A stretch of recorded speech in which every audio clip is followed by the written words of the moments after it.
Today is 4th January, right? Elvina Masala present. Yes बेटा, अभी attendance start ही नहीं हुआ है.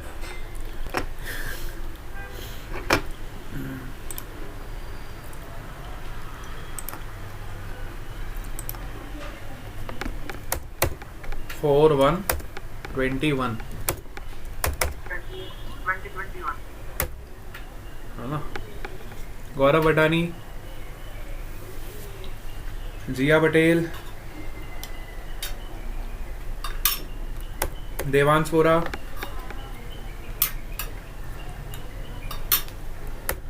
Vraj Gamit,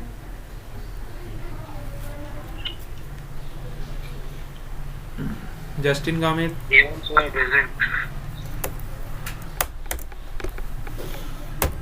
Yaksh Badani, Present sir.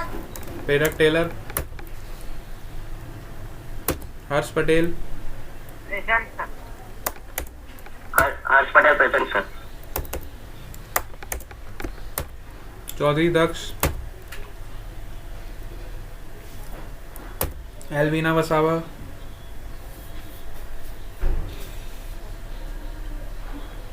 Present sir. Justin Gamit, Aditya Present Chaudhary, sir. Aditya Chaudhary, Tanvi Parmar, present sir. Present sir. Dev Balodiya, Devang, present sir. Prince Rathod, Ronik Gamit,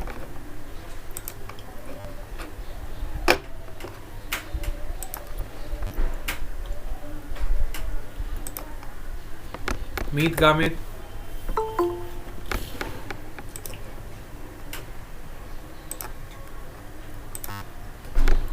Vishesh Patel,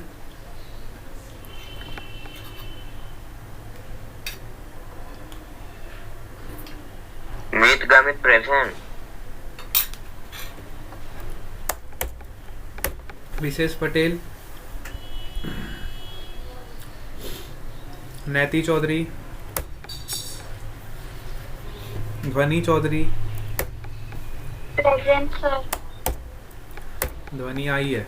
Nandini Barrett, Nandini कभी नहीं आ रही, क्यों? Nidiksha, Nidiksha, Preet, Present sir. Nidiksha is present. Preet, Hetvi Gamit, Veda Dimmar, Tanvi Chaudhary, Present sir. Veda is present. Tanvi Chaudhary, Priyanshu, Sneh Gaur, present sir. Shashwat, present sir. Monish Malik, Present sir. इसके अलावा कोई रहता है बेटा तो बताओ अटेंडेंस में. Prince Rathod present sir. Prince Rathod. Prince Rathore. Anybody else?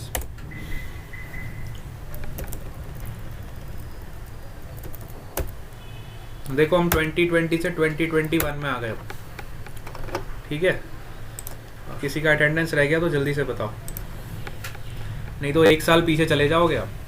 21 में अटेंडेंस नहीं है आपका एक भी. 20 का अटेंडेंस हो गया, नया साल शुरू हो गया है तो नए साल की नई अटेंडेंस है ना. देवांश वोरा,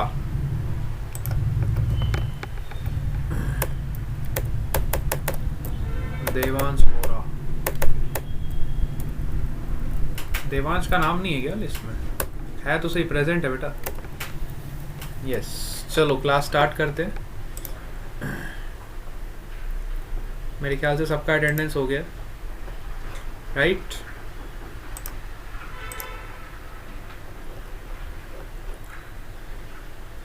लास्ट क्लास में हम क्या डिस्कस कर रहे थे, कौन बताएगा? मुझे लगता नहीं आप लोग याद रखते हो भी नहीं रखते हो। आप में से पता है कि हम पिछली क्लास में क्या पढ़ रहे थे? Sir work and energy. Work and energy में हमने क्या पढ़ा था? एग्जाम्पल। एग्जाम्पल्स पढ़े थे।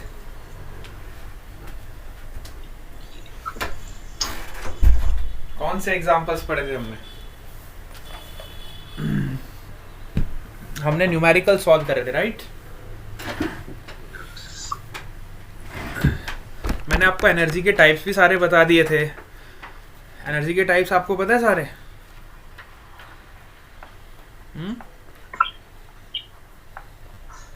Nuclear energy, solar energy.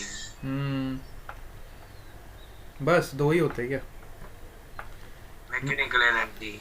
Mechanical energy के कितने पार्ट होते हैं? Kinetic energy and kinetic energy and electric energy and potential energy, not electric energy. याद आया? हाँ, ये देखो लास्ट क्लास में मैंने आपको यही चीज बताई थी कि मैकेनिकल एनर्जी के दो कंपोनेंट्स होते हैं। मैकेनिकल एनर्जी जो आपकी होती है, इसके दो कंपोनेंट्स होते हैं। One is your kinetic energy and another is your potential energy. ठीक है? अब काइनेटिक एनर्जी पे तो हमने पिछली बार बहुत सारी डिस्कशन करी थी, अगर आपको याद हो तो। मैंने आपको एक थ्योरम पढ़ाई थी, मुझे याद है। क्या आप लोगों को पता है कौन सी थ्योरम पढ़ी थी हमने काइनेटिक एनर्जी से related? Yes, work energy theorem. आप लोग घर पे रिवीजन नहीं करते हो लगता है।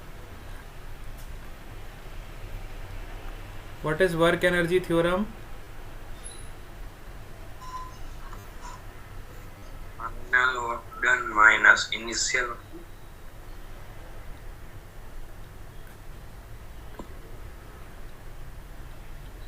Work done is equal to change in kinetic energy. Work done by all forces is equal to change in kinetic energy, which is final kinetic energy minus initial kinetic energy. क्या ये चीज़ आपको याद है? हमने लास्ट क्लास में पढ़ी थी।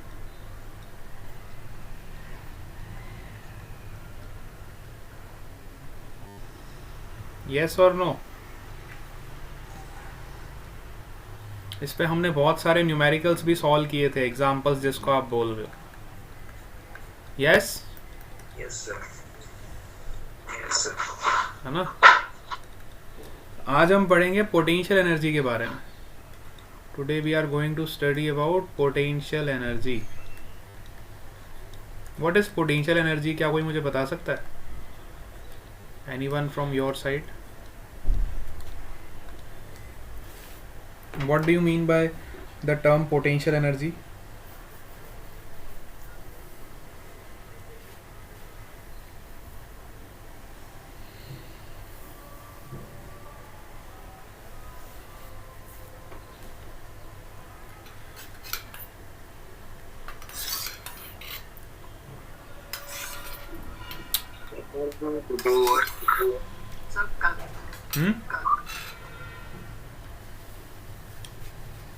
Yes? To do work. Ability to do work, वो तो एनर्जी होता है ना बेटा। Ability to do work is known as energy. But what is potential energy?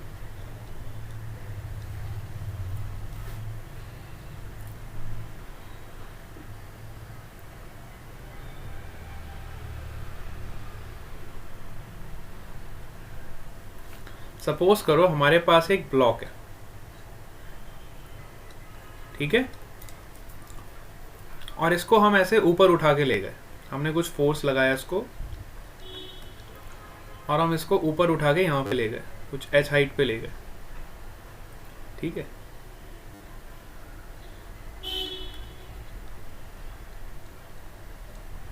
हम इसको कुछ h हाइट के ऊपर ले गए। तो क्या जो भी हमने वर्क डन किया, वर्क डन क्या होता है? fs cos थीटा, ये तो सबको पता है, Yes, sir. है ना। लेट से इस बॉडी का mg नीचे लग रहा है क्योंकि ग्रेविटी उसको नीचे की तरफ खींचेगी, और मैंने उस पर फोर्स लगाया mg के बराबर, ठीक है। तो मेरा वर्क डन कितना हो जाएगा? mg, देखो फोर्स ऊपर की तरफ है, इस बॉडी का डिस्प्लेसमेंट भी ऊपर की तरफ है, तो थीटा का वैल्यू कितना होगा?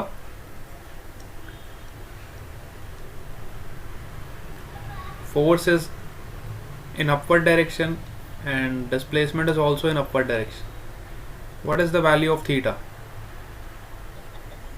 90. How 90? बेटा देखो दोनों वेक्टर्स ऊपर है ना, तो थीटा क्या हो जाएगा? 0 डिग्री, G. है ना। फोर्स भी ऊपर लग रहा है क्योंकि हम mg के बराबर, देखो mg आपका नीचे है, लेकिन अगर मुझे इस बॉडी को ऊपर उठाना है तो मुझे एक फोर्स ऊपर की तरफ अप्लाई करना पड़ेगा जो mg के बराबर होगा कि नहीं होगा? तभी तो बॉडी आपकी ऊपर उठेगी। यस, तो मैंने एक फोर्स अप्लाई किया ऊपर की तरफ और ये बॉडी आपकी ऊपर उठनी शुरू हो गई, और मैंने इसको h हाइट पे ले जाके छोड़ा। तो h हाइट पे जब ये है तो जितना भी वर्क डन हुआ वो सारा का सारा कहाँ गया? वो सारा का सारा आपका एनर्जी के फॉर्म में स्टोर हो गया, और इसी एनर्जी को हम बोलते हैं पोटेंशियल एनर्जी। इसी एनर्जी को क्या बोलते हैं हम? Potential energy. देखो आपका जितना भी वर्क डन था वो सारा किसके बराबर हो गया? mgh के बराबर, और इसी एनर्जी को हम क्या बोलते हैं? Potential energy. तो आप ऐसे भी कह सकते हो, अगर आप किसी बॉडी पे फोर्स लगा रहे हो और अगर उस बॉडी का जो वर्क डन है, जो हमने वर्क डन किया है, अगर वो काइनेटिक एनर्जी में कन्वर्ट नहीं हो रहा है, यहाँ पे देखो कोई भी काइनेटिक एनर्जी नहीं है ना, तो अगर वो काइनेटिक एनर्जी में कन्वर्ट नहीं हो रहा है तो वो किस फॉर्म में कन्वर्ट हो जा रहा है? पोटेंशियल एनर्जी के फॉर्म में कन्वर्ट हो जा रहा है ना। तो इसको हम इस तरह से डिफाइन करते हैं, it is the energy possessed by an object by virtue of its position. अगर किसी ऑब्जेक्ट की पोजीशन में कुछ चेंज आ रहा है ना, तो उसके वजह से जो एनर्जी उसके पास आ रही है उसी को हम बोलते हैं पोटेंशियल एनर्जी। पोटेंशियल एनर्जी की जो बेसिक डेफिनेशन है, potential energy is defined as energy possessed, बड़े ध्यान से देखना, बहुत इंपॉर्टेंट है, एग्जाम में पूछी जाती है। Energy possessed by an object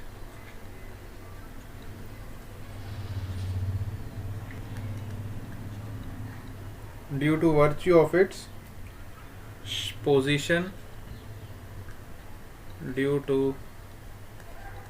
virtue of its position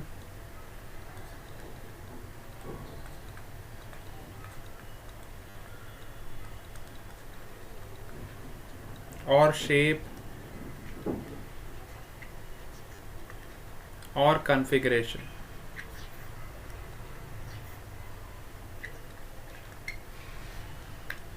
ठीक है, क्या मेरी बात आपको समझ आ रही है?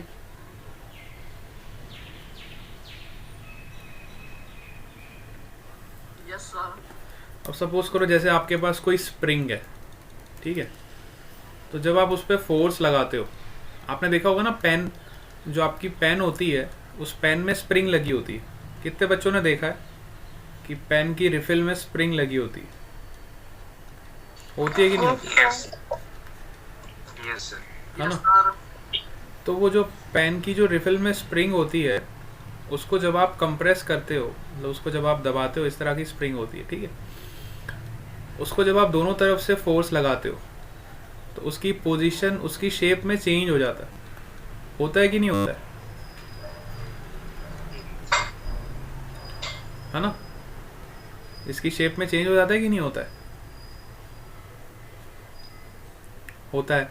तो जो हमने फोर्स लगाया, इसकी वजह से जो ये स्प्रिंग अंदर की तरफ दब गई, इस तरह से ऐसे दब जाएगी, तो जब ये दब जाएगी तो इसके पास जो एनर्जी होगी, जो हमने वर्क डन किया, वो एनर्जी सारी इसमें जो स्टोर होगी वो कौन सी एनर्जी होगी? वही तो पोटेंशियल एनर्जी।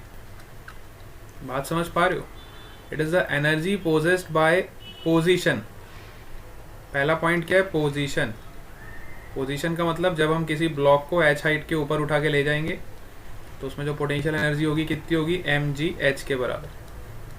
ठीक है।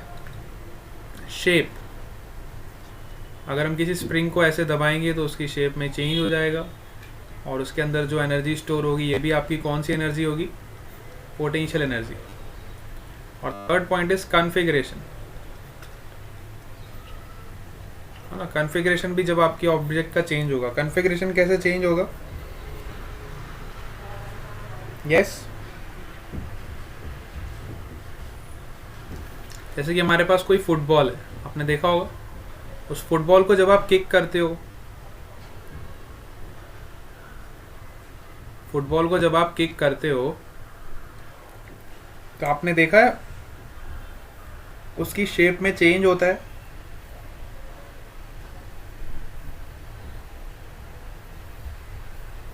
Yes, sir. है ना। देखो, जब हम किसी भी ऑब्जेक्ट पे फोर्स लगाते हैं तो कुछ ना कुछ तो उसकी शेप में चेंज होता है। शेप में भी चेंज होता है, प्लस टाइम के साथ अगर देखो तो जब आप किक करोगे तो इसकी पोजीशन में भी चेंज होगा। कई बार आपकी बॉल ऊपर उछल जाती है ना, हवा में, तो h हाइट पे पहुंच जाती है, तो उसके पास जो एनर्जी होती है वो पोटेंशियल एनर्जी के फॉर्म में होती है। ठीक है।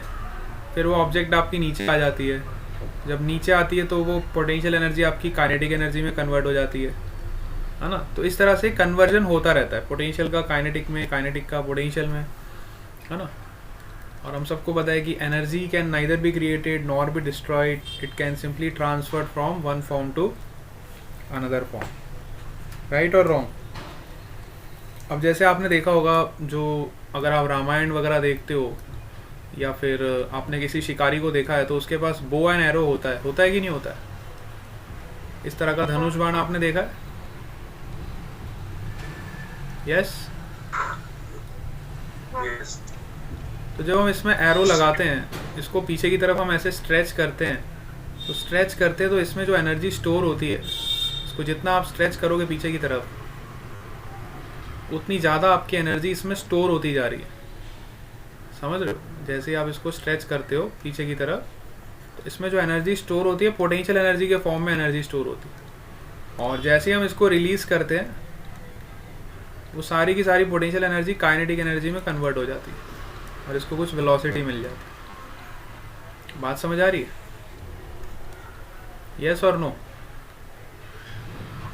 Yes, sir. है ना। Yes sir. तो जनरली होता क्या बेटा, एनर्जी का कन्वर्जन होता है। हर पॉइंट पे एनर्जी जो होती है आपकी कन्वर्ट होती है from kinetic to potential, from potential to kinetic. ठीक है। और इन दोनों के समेशन को हम बोलते हैं मैकेनिकल एनर्जी। ठीक है। दोनों के समेशन को क्या बोलते हैं? Mechanical energy. यस और नो? अब सपोज करो हमारे पास दो बॉल है, हमारे पास दो बॉल है। एक बॉल ए है,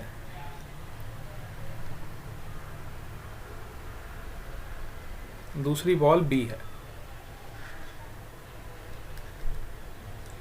ठीक है। अब हम क्या कर रहे हैं, इस ए बॉल को एकदम सीधा सीधा ऊपर लेके जा रहे हैं और फाइनली ये यहां पे पहुंच गई। ठीक है। All of you are getting the voice? Yes. Yes, sir. अच्छा, बी बॉल के साथ हमने क्या किया, बी बॉल को पहले हम ऐसे ले गए। देखो, बी बॉल के साथ हमने क्या किया, पहले हम इसको ऐसे ले गए, फिर हम इसको ऐसे ले गए, फिर हम इसको ऐसे ले गए, लेकिन फाइनली वापस सेम हाइट पे हमने लाके उसको रख दिया।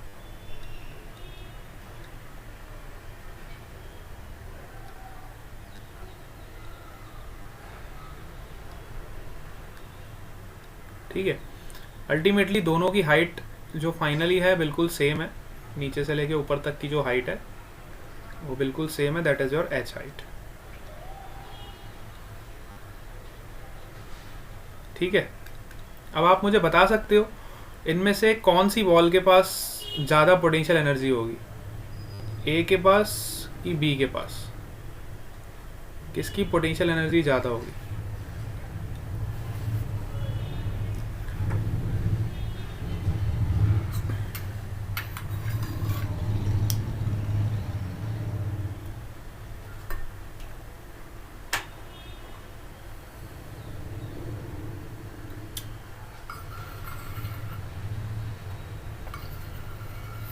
Yes, any one of you?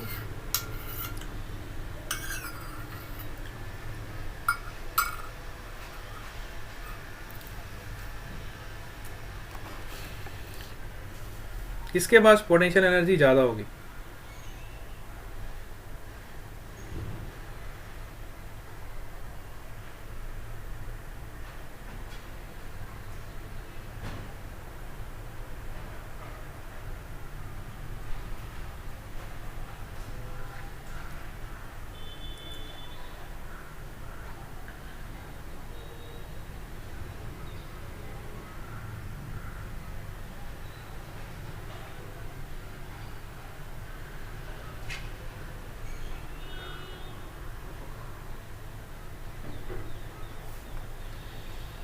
नहीं पता चला आप लोगों को? मेरा क्वेश्चन समझ आया आपको?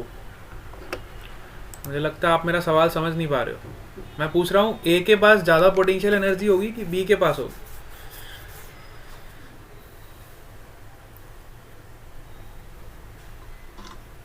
बी के पास। बी के पास। क्यों बी के पास? What is the reason?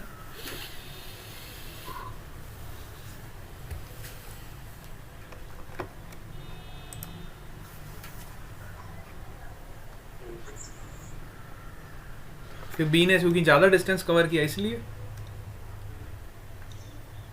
ए सीधा सीधा ऊपर चला गया और बी देखो यहाँ से गया, फिर मुड़ गया, फिर ऊपर गया। क्या बी ने ज़्यादा डिस्टेंस कवर किया? हाँ सर। हैं? हाँ सर। हाँ सर। आप लोग मेरा सवाल समझ नहीं पा रहे हो। एस निदीक्षा बताएगी। निदीक्षा, वेदा, एल्विना, इनमें से कोई?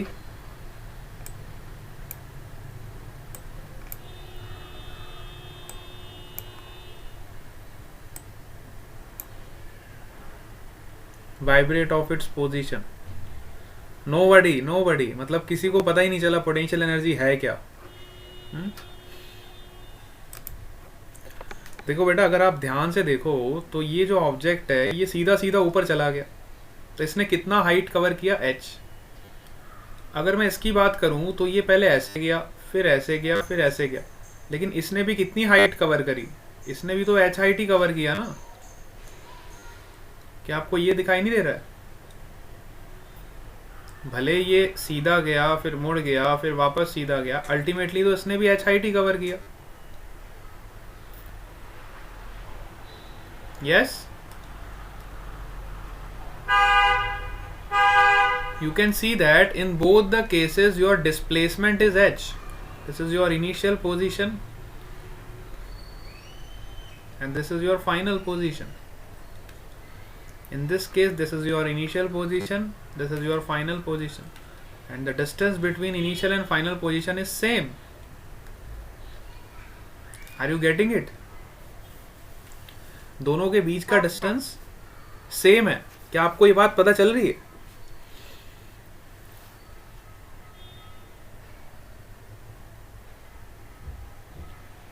यस और no? Yes.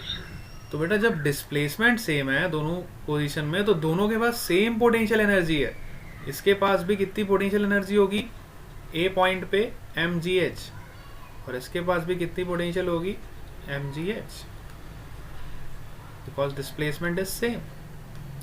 So point to be noted here is that potential energy does not depend upon the path.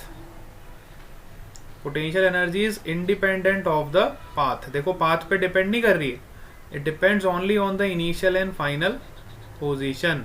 Initial and final position. This point is very important. We have to write it in your notebook. I am writing here also. Potential energy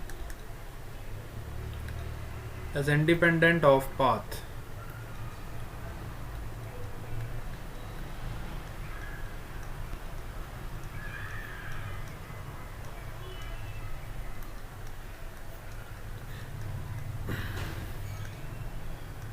It depends only on initial and final position.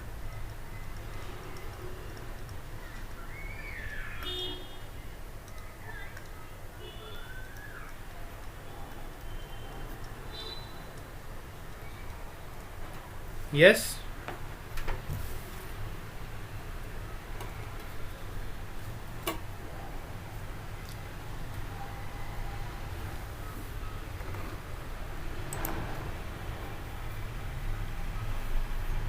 That may possibly become something happen to be used. Means I am not getting what you are saying, Niriksha.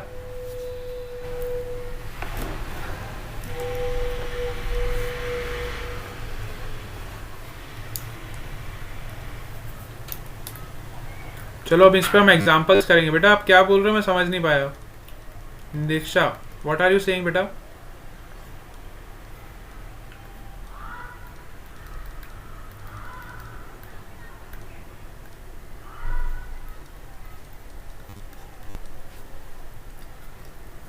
Example number 1, calculate the energy possessed by a stone.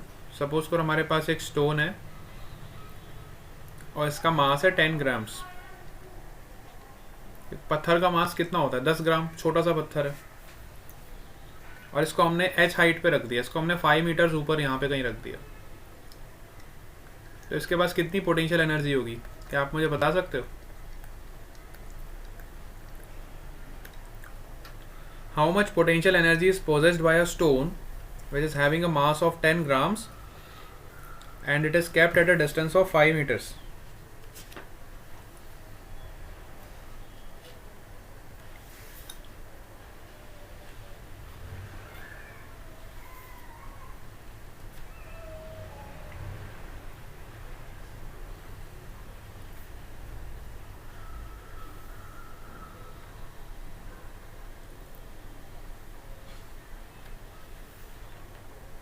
सबको try करना है बेटा ये।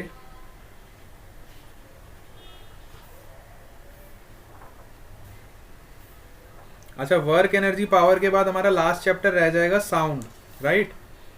उसके बाद हमारा course complete है। एक चैप्टर हमारा रिमेनिंग है बस, साउंड। ठीक है, वर्क एनर्जी के बाद कौन सा चैप्टर है? साउंड ही है ना बेटा?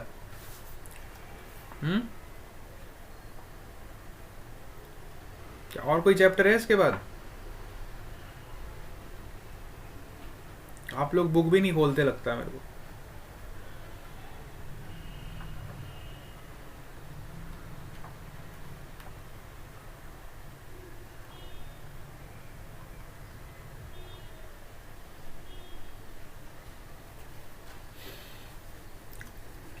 Sound is the last chapter, है ना? हाँ, तो वर्क एनर्जी के बाद आपका साउंड ही रिमेनिंग रहता है और इसके बाद हमारा कोर्स कंप्लीट हो जाएगा ना। फिर आपका रिवीजन चलेगा बस, revision test, revision and test. ठीक है, 2 ही चीज़ें हमारी चलेंगी इसके बाद। चलो जल्दी से बताओ मेरे को, अगर हमारे पास एक स्टोन है और इसका मास है 10 ग्राम और इसको हमने 5 मीटर की हाइट पे रखा है, तो उसके पास कितनी पोटेंशियल एनर्जी होगी? अभी अभी तो बताया था पोटेंशियल एनर्जी क्या होता है, mgh, m into G into H. What is the value of mass? 10 grams. तो 10 ग्राम्स को पहले कन्वर्ट करोगे kg में, 10 इंटू 10 की power -3 kg। What is the value of g? 9.8 metre per second square. What is the value of H? 5। बताओ यहाँ से कितनी पोटेंशियल एनर्जी आएगी? Answer will be in joules. Nobody is solving.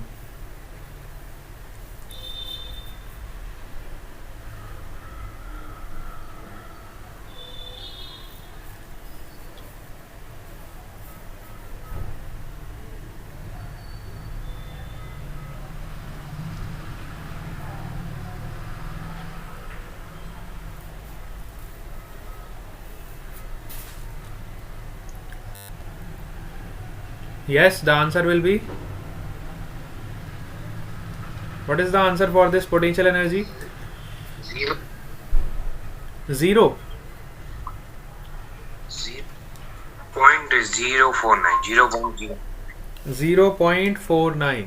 Yes, 0.49 is the correct answer. 0.449 0.49. joules. ठीक है.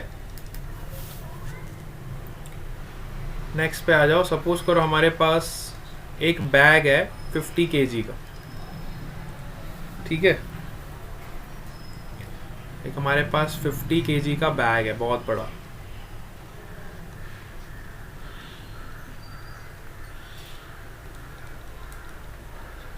अब इसको हम कितनी हाइट तक ऊपर ले जाएंगे, हम इसको कितनी हाइट तक ऊपर लेके जाएंगे कि हमारे पास पोटेंशियल एनर्जी हो जाएगी 5000 जूल्स, है ना. इस 50 kg वाले बैग को हम कितनी हाइट ऊपर लेके जाएंगे कि हमारे पास जो पोटेंशियल एनर्जी होगी वो कितनी होगी, 5000 जूल्स के बराबर होगी, है ना. पोटेंशियल एनर्जी हमारी 5000 जूल्स के बराबर होगी. उसके लिए हम कितनी हाइट इसको ऊपर लेके जाएंगे. यस.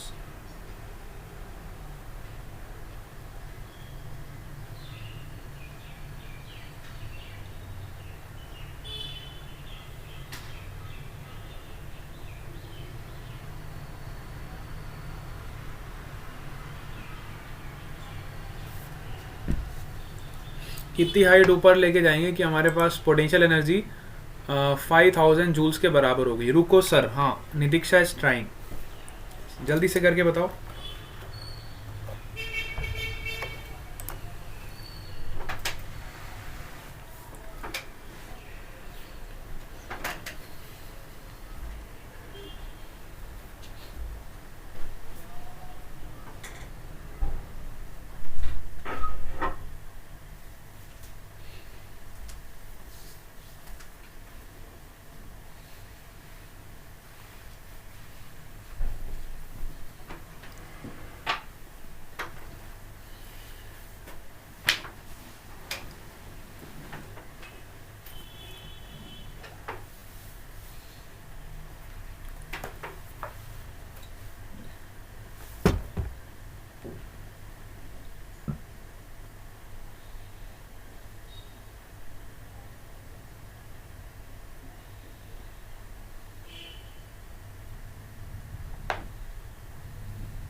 यस, किसी ने आंसर निकाला. इतना ट्राई क्या कर रहे हो. इतना तो बड़ा क्वेश्चन भी नहीं है जितना आप ट्राई कर रहे हो. 10.20. अबाउट 10 मीटर्स, है ना. राइट. 500 कैसे आ गया बेटा. अब इसमें भी घपला. देखो mgh कितना सिंपल होता है. हम सबको पता है पोटेंशियल एनर्जी क्या होता है. mgh which is equal to 5000. m पता है कितना, 50 kg. g का वैल्यू कुछ दिया नहीं है तो 10 मान लो, नहीं तो 9.8 ले लो, जो आपको मानना है. अगर कुछ नहीं दिया है तो 10 मान सकते हो. देखो 0 से 0 कट, 0 से 0 कट. h will be 50/5. इसमें करना क्या था मेरे को तो ये नहीं समझ आया. इतना टाइम आप लोग लगा रहे हो. यस. कितनी हाइट आ गई, 10 मीटर. मतलब इस 50 kg वाले बोरी को, सपोज करो आपके पास गेहूं की बोरी है, तो इसको अगर आप 10 मीटर ऊपर ले जाओगे गेहूं की बोरी को, तो आपके पास कितनी पोटेंशियल एनर्जी होगी इस गेहूं की बोरी के पास, 5000 जूल्स. अगर 50 किलो की बोरी है आपके पास गेहूं की, और आप इसको 10 मीटर तक ऊपर ले जाओगे, तो आपके पास कितनी पोटेंशियल एनर्जी हो जाएगी इस बोरी के पास, 5000 जूल्स के बराबर। Yes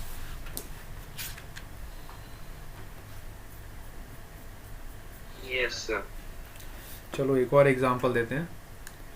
will do one different example. Suppose करो मैंने किसी ऑब्जेक्ट को ऊपर से नीचे फेंक दिया, ठीक है।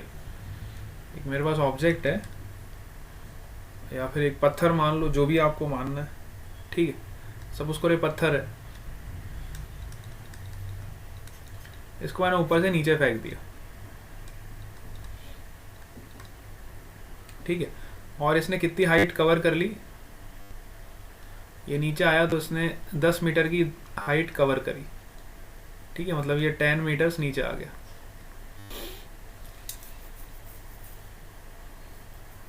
अब जैसे ये ग्राउंड से टकराया, है ना, क्योंकि ये आपका ग्राउंड है। अब जैसे ये ग्राउंड से टकराएगा तो टकराने के बाद कुछ एनर्जी का लॉस होगा।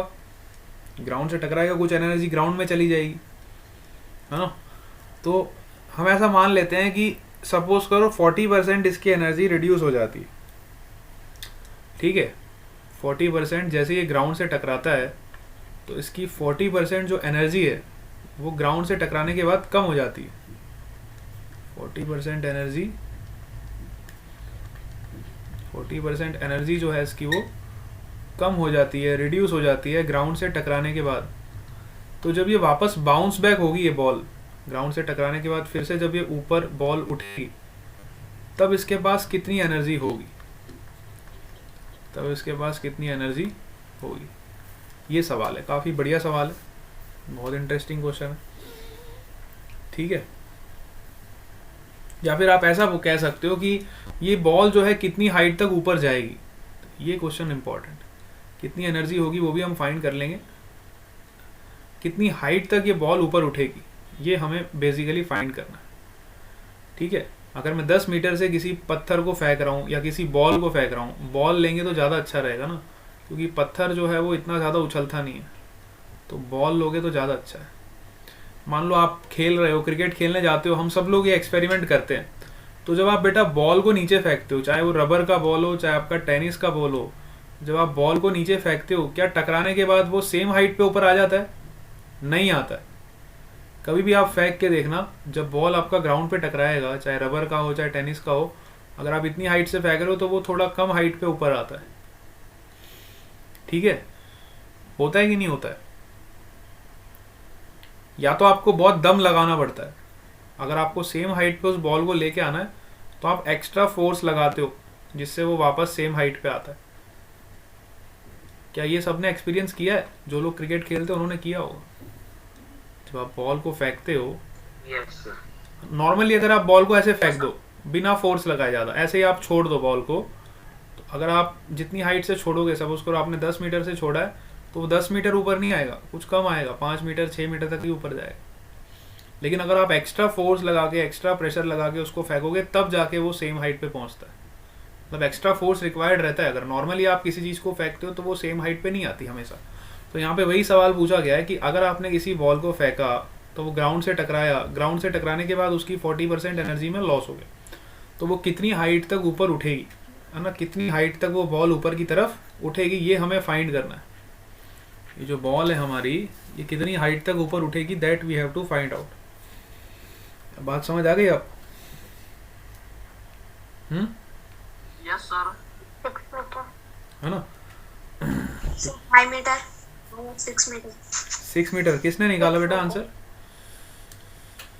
दीक्षा। निदीक्षा, वेरी गुड बेटा, क्लैपिंग करो इसके लिए सब लोग। बहुत सही आंसर निकाला इसने, एग्जैक्ट राइट, ठीक है, वेरी गुड बेटा। देखो निदीक्षा ने आंसर भी निकाल दिया, हम क्वेश्चन ही डिस्कस करते रहे, बहुत बढ़िया। और किसी ने निकाला आंसर? निदीक्षा बताएगी। निदीक्षा आपने क्या किया? अब Nidiksha will explain.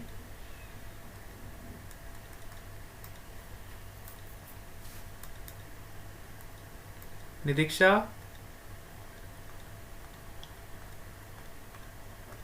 Yes, sir. yes, you will explain what you did.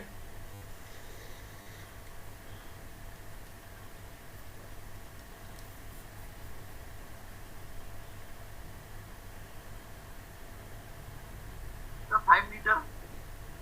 No बेटा 5 metre is wrong, 6 metre is correct.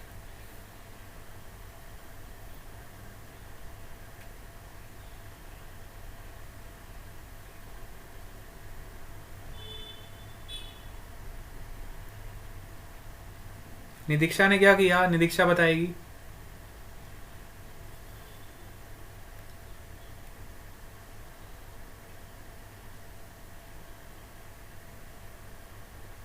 Yes बेटा एक्सप्लेन तो करो. आंसर तो सही है, बिल्कुल सही है. 6 मीटर इज करेक्ट आंसर.